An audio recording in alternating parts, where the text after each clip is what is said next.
오늘 말씀의 성경 본문은 요한복음 6장 28절에서 29절 말씀과 마태복음 16장 21절에서 23절 말씀입니다.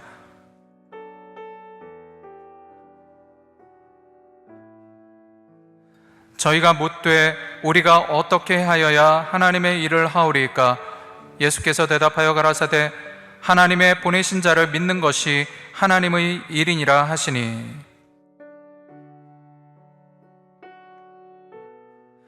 이때로부터 예수 그리스도께서 자기가 예루살렘에 올라가 장로들과 대제사장들과 서기관들에게 많은 고난을 받고 죽임을 당하고 제3일에 살아나야 할 것을 제자들에게 비로소 가르치시니, 베드로가 예수를 붙들고 간하여 가로되 주여 그리 마옵소서, 이 일이 결코 주에게 미치지 아니하리이다.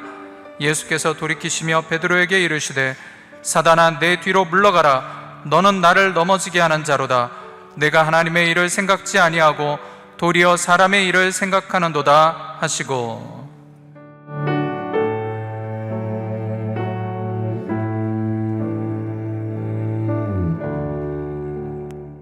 하나님의 일이란 제목으로 말씀해 드리겠습니다. 무의도식하지 말라는 훈계는 아무 하는 일 없이 먹고 놀기만 하는 사람에게 하는 말입니다. 그런데 엄밀하게 말해서 무의도식하는 사람은 없습니다. 사실 사람은 아무 일도 하지 않으면 생명 유지가 되지 않습니다. 사람의 몸은 여러 가지 기관으로 이루어져 있습니다. 뼈대 계통, 근육 계통, 내분비 계통, 림프 계통, 비뇨기 계통, 생식 계통, 소화 계통, 순환 계통, 신경 계통, 피부 계통, 호흡 계통으로 분류할 수 있습니다. 이러한 계통에 해당되는 기관들의 조직과 세포들이 끊임없이 일을 함으로 사람이 건강을 유지하고 살아가게 됩니다. 죽음이란 이런 기관과 조직이 모두 일을 멈추었다는 뜻입니다.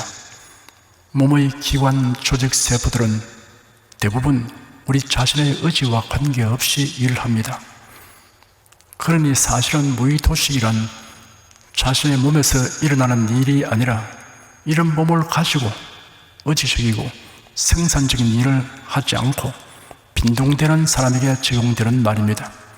바울 사도는 데살로니가 교회에 보낸 편지에서 기록하기를 누구든지 일하기 싫어하거든 먹지도 말게 하라 하였습니다. 오늘 본문에는 이런 일들과는 차원이 아주 다른 일에 관하여 말씀하고 있습니다. 하나님의 일에 관한 것입니다. 이는 신령한 지식에 속하므로 세상은 알지 못합니다. 이 시간 저는 여러분에게 영생을 얻게 하는 하나님의 일에 관하여 먼저 말씀드린 다음, 이어서 영생 얻은 사람의 복된 의무로서 하나님의 일을 생각하는 것에 관하여 말씀하여 드리겠습니다. 먼저 영생을 얻게 하는 하나님의 일이 무엇인가를 말씀해 드리겠습니다. 예수께서 베세다 들에 온 집안 무리들을 위하여 보리떡 5개와 물고기 2마리로 기적을 행하셔서 수천 명의 사람들이 배불리 먹게 하셨습니다. 날이 저물었으므로 제 아들에게 먼저 배를 타고 호수를 건너가게 하셨습니다. 그곳에는 배가 한 척뿐이었습니다. 그 후에 예수님은 무리들이 집으로 돌아가도록 흩어 보내시고 홀로 산에 오르셔서 기도하셨습니다. 밤이 깊었는데 제 아들은 호수 가운데서 큰 풍파를 만나 죽을 고생을 하고 있었습니다. 그때 예수께서 호수 위로 걸어오셔서 그들에게 오시니 풍랑이 잠잠해졌습니다. 날이 밝아지니 무리들이 어제 기적의 떡을 배불리 먹은 것을 생각하고 베세다 들로 갔습니다. 그들은 예수님을 찾았으나 보이지 아니하므로 호수 건너편 가버나움으로 갔더니 예수님이 거기 계셨습니다. 예수님을 뵙고 반색하는 무리들을 향하여 예수께서 말씀하시기를 내가 진실로 진실로 너에게 말한다. 너희가 나를 찾는 것은 표적을 보았기 때문이 아니고 떡을 먹고 배가 부르기 때문이다 하였습니다. 그리고 이어서 말씀하시기를 성전 양식을 위하여 일하지 말고 영생하도록 있는 양식을 위하여 하라. 이 양식은 인자가 너에게 줄 것이니 이는 아버지 하나님께서 그에게 인치셨기 때문이다 하였습니다. 이 말씀을 해석하면 이러합니다. 이 양식이란 영생을 의미합니다. 영생은 예수님이 주신다고 하였습니다. 이러한 사실은 아버지 하나님께서 예수님에게 인치셨기 때문이라고 말씀하셨습니다. 인을 치면 권위가 부여되고 사실 확정이 됩니다. 예수님이 하시는 말씀의 권위는 모두 아버지 하나님께서 확정하신 것입니다. 영생하도록 있는 양식을 위하여 일하라 하시는 말씀을 듣고 그들은 예수님에게 질문하기를 우리가 하나님의 일을 하려면 어떻게 해야 합니까? 하였습니다. 예수께서 대답하시기를 하나님께서 보내신 일을 믿는 것이 하나님의 일이다 하였습니다. 하나님이 우리에게 영생을 주시기 위해 요구하시는 것은 사람의 선한 행실이 아닙니다. 사람의 선한 행실은 사람의 일입니다. 하나님의 일이란 하나님의 보내신 일을 믿는 것을 뜻합니다. 하나님의 보내신 일은 예수 그리스도를 가리킵니다. 정리하여 말씀드리자면 영생은 사람이 행하는 일로서는 얻을 수 없고 하나님의 일로 인하여 얻게 되는데 그 일은 하나님의 보내신 예수 그리스도이며 또한 예수를 믿는 것이다 라는 뜻입니다. 다음으로 영생을 얻은 사람이 생각해야 하는 하나님의 일에 관하여 말씀해 드리겠습니다. 영생을 얻게 하는 하나님의 일은 예수 그리스도를 믿는 것이라고 설명해 드렸습니다. 이제부터 말하는 하나님의 일은 앞에서 설명한 하나님의 일과 다른 성격을 가지고 있습니다. 영생을 얻은 사람에게는 영생을 얻은 사람답게 살아야 하는 의무가 따르게 되는데 이러한 의무로서의 하나님의 일을 의미합니다. 그 의무는 무엇을 하든지 하나님의 일을 먼저 생각하는 것입니다. 그 의무는 거룩하고 복된 것입니다. 무엇을 하든지 하나님의 일을 먼저 생각하기 위해서는 훈련이 필요합니다. 이런 경건한 훈련입니다.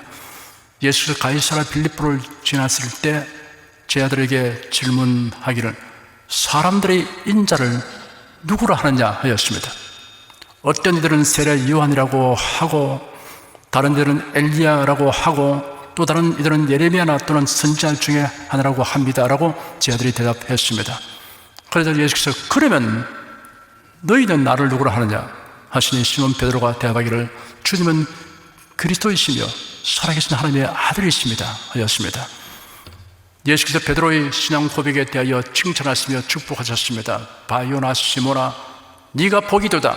이를 네게 알게 하니는 혈육이 아니요 하늘에 계신 내 아버지시라. 또 내가 네게 이르노니 너는 베드로라. 내가 이 반석 위에 내 교회를 세우리니 음부의 권세가 이기지 못하리라. 내가 천국 열쇠를 네게 주리니 네가 땅에서 무엇이든지 매면 하늘에서 매일 것이요 네가 땅에서 무엇이든지 풀면 하늘에서 풀리리라 하였습니다.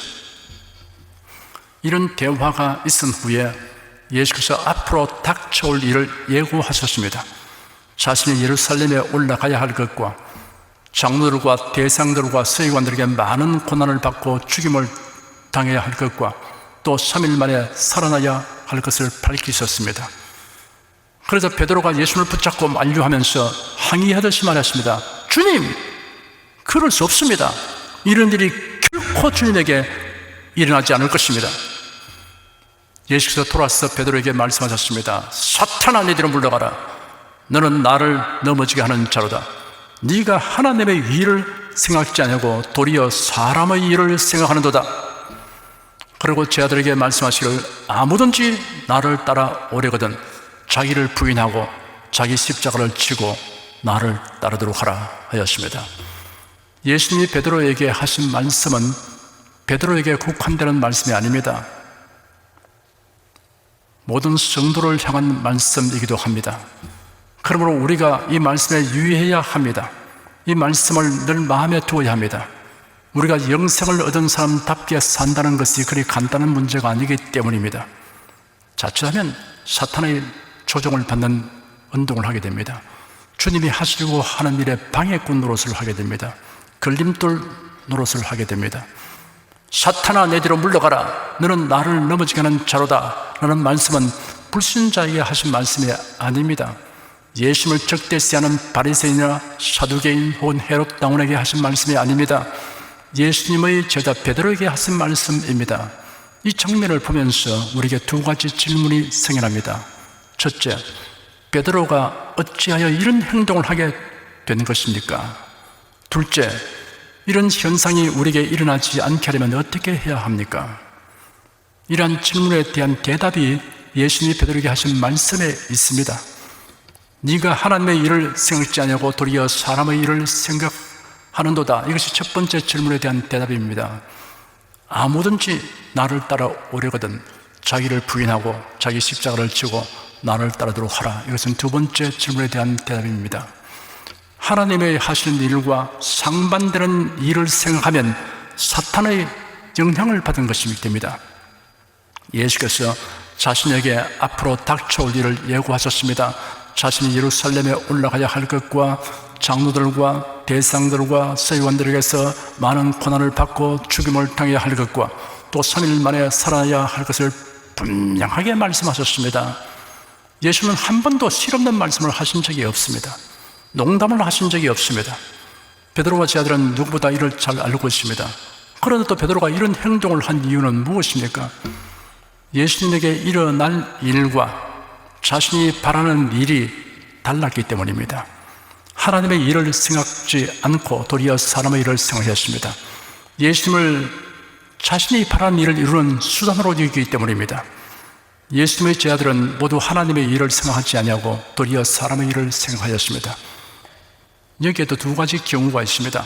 가룟 유다의 경우에는 철저하게 사람의 일만 생각하였습니다. 가룟 유다는 예수님의 신임을 얻어서 헌금 관리를 담당했습니다. 그가 헌금 관리를 열심히 한 목적은 돈을 훔치기 위한 것이었습니다. 그렇기 때문에 예수님 중심이 아니라 철저하게 자기 중심으로 생각하고 행동했습니다. 이러한 사실을 여실하게 드러내는 장면들이 복음서에 기록되어 있습니다. 그 중에 한 장면은 이러합니다. 예수께서 공적 생애의 끝에 만민의 죄를 대속하시기 위해 십자가를 지시려고 예루살렘으로 올라가셨습니다. 예수는 베다니에 사는 나사로의 집을 방문하셨습니다. 베다니는 예루살렘에서 약 3km 떨어진 감람산 동편 기슭에 자리 잡은 작은 마을입니다. 그 마을에는 나사로와 그 누이 마르다와 마리아가 살고 있었습니다. 부모님은 돌아가시고 새 오누이가 살고 있었습니다. 나사로가 병들어서 죽어 장사된 지 나흘이 된 것을 예수께서 살아나게 하신 일이 있습니다.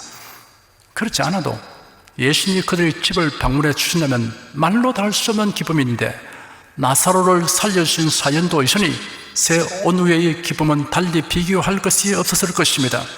그래야 예수님을 위하여 잔치를 베풀었습니다. 마르다는 시중을 들고 있었고 나사로는 예수님과 함께 식탁에 앉은 자들 가운데 있었습니다. 예수님이 제자들에게 말씀하고 있을 때 마리아가 나드 향유가 든 옥합을 가지고 와서 깨뜨려 향유를 예수님의 발에 붓고 자기 머리털로 발을 닦았습니다. 그 옥합에는 대략 340g의 향유가 들어 있었습니다. 그 향유는 지극히 값진 나드 향유였습니다. 향유 냄새가 온 집안에 가득하게 되었습니다. 그 당시 유대인의 관습에는 손님이 오면 먼저 발 씻을 물을 줍니다. 그리고 올리브유를 머리에 조금 붓습니다. 팔레스티나는 올리브 나무가 많았기 때문에 감람유는 흔하고 거의 비싸지 않았습니다. 그런데 나드 향유는 엄청나게 값비싸고 귀한 것입니다. 그때 가룟 유다가 마리아를 향하여 무슨 의사로 이 향유를 허비하였느냐? 이 향유를 300데나리온 이상에 팔아 가난한 자에게 줄 수 있지 않겠는가? 라고 책망하였습니다. 300데나리온은 한 사람의 1년치 품삯에 해당하는 금액입니다. 가룟 유다의 이러한 운동에 대하여 성경에 기록되기를 그가 이렇게 말한 것은 가난한 자들을 생각해서가 아니라 그가 도둑임으로 돈 주머니를 막고 있으면서 거기에 넣어둔 것을 훔쳐내곤 하였기 때문이다 하였습니다. 가룟 유다는 나쁜 의도를 자신 구제라는 명분으로 포장하고 마리아의 행동을 비난했습니다. 예수께서 말씀하시기를 가만두어라. 너희가 어찌하여 저를 괴롭게 하느냐? 저가 내게 좋은 일을 하였느니라. 진실로 내가 너에게 이르노니 온 천하에 어디서든지 복음이 전파되는 곳에는 이 여자의 행한 일도 말하여 저를 기념하리라 하였습니다. 다른 제자들은 가룟 유다와는 경우가 다릅니다. 무턱대고 가룟 유다의 말에 동조하여 말했습니다. 다른 자들이 이런 운동을 한 것은 예수님의 마음을 읽지 못한 때문입니다. 최소한 예수님의 표정이라도 살펴보았어야 했을 것입니다. 예수께서 자기가 예루살렘에 올라가 장로들과 대상들과 서기관들에게 많은 고난을 받고 죽임을 당하고 제3일에 살아나야 할 것을 말씀하셨을 때 베드로가 예수를 붙들고 주여 그리 마옵소서, 일이 결코 주님에게 일어나지 않을 것입니다 라고 항변하시 만류한 이유는 이러합니다. 베드로를 비롯한 제자들은 예수님이 이스라엘을 로마의 압제에서 해방시켜 주기를 바랐습니다. 그렇게 되면 제자들은 높은 관직을 얻고 영화를 누릴 것이라는 기대를 하고 있었습니다. 그런데 예수께서 십자가에 못 박혀 죽을 것을 예고하시니 자신의 기대에 상반되는 말씀이므로 만류하고 나신 것입니다. 예수님이 십자가에 못 박히는 고난을 당하는 것은 하나님의 일입니다.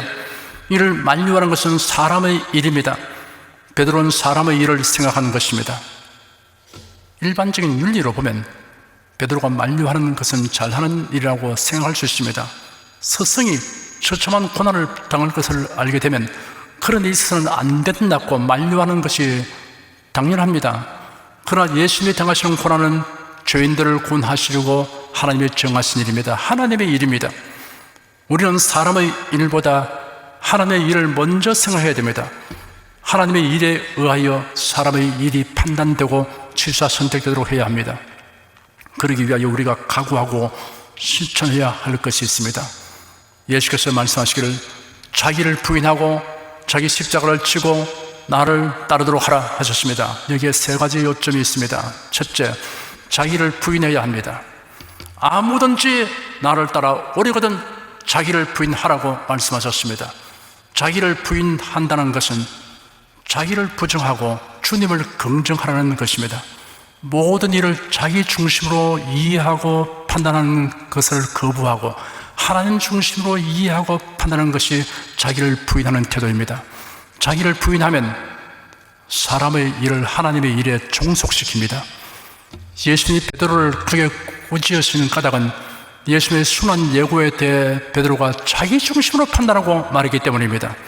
예수님이 예고하신 고난과 죽음 그리고 부활은 하나님의 뜻이며 또한 하나님의 일입니다.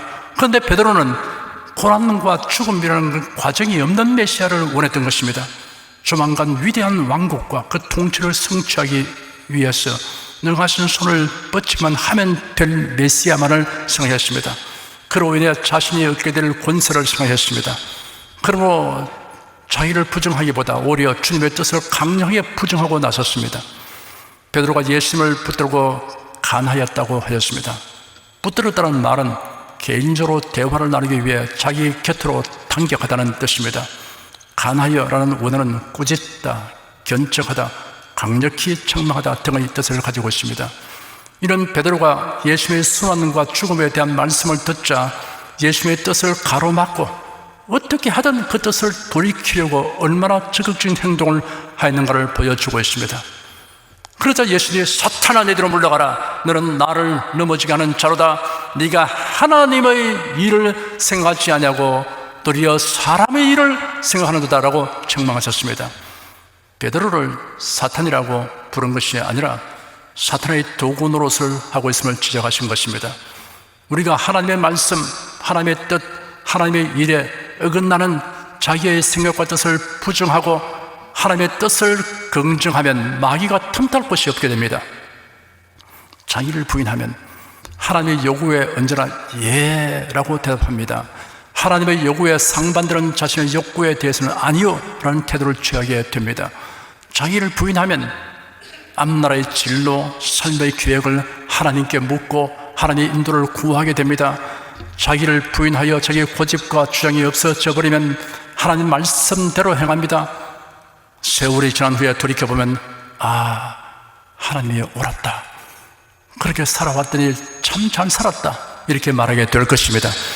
자신의 욕심과 아집을 내버리는 자기 부인을 하고 하나님 말씀을 긍정하면 매사에 최선을 다하고 하나님께 맡기며 살게 됩니다.